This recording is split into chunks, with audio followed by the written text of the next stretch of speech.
Hey kimyogarlar. Organik kimyoda shunaqa ma'lum qoida bilan kechadigan reaksiyalar bor. Shu reaksiyalardan ikkita turini o'rgataman sizlarga. Shunda 42-savolni duhosi yaxshi ishlab chiqarsizlar. Demak, digalogenli birikmalar 3-qism qolgan ikkitasini profilga joylab qo'yganman, ko'rishingiz mumkin. 2 atomli split olmishdir.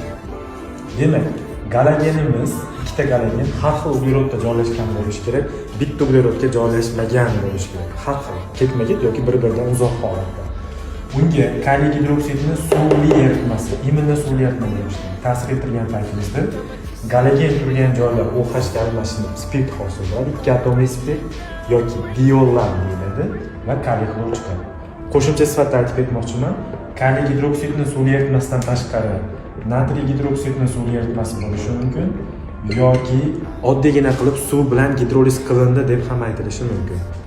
Endi ikkinchi reaksiyamiz sikloalkan olinishi. Demak, digalogenli birikmamizga rux ta'sir ettiramiz. Bu yerda bitta muhim qoida bor. Sikloalkan chiqish uchun bilasizlar, sikloalkanlarning eng kichkinasida 3 ta uglerodli halqa bor. Galogenlar joylashgan joyi eng kami 1-3 holatda bo'lishi kerak, ya'ni ikkita galogenning o'rtasida kamida 3 ta uglerod bo'lishi kerak. Undan uzoqroq bo'lib ketaveradi. Xo'p, unga rux metal ta'sir ettirishi mumkin. Natijada rux mana bu galogenni olib chiqib, o'sha galogen turgan joyni bir-biriga ulab qo'yadi. Rux qulay chiqadi va buni ko'rib turibsizlar, bizda siklobutan. Oson yo'li galogen turgan uglerodni sanaysizlar, mana 1, 2, 3, 4 galogendan galogengacha 4 ta uglerod, demak siklobutan hosil bo'lishi kerak ekan.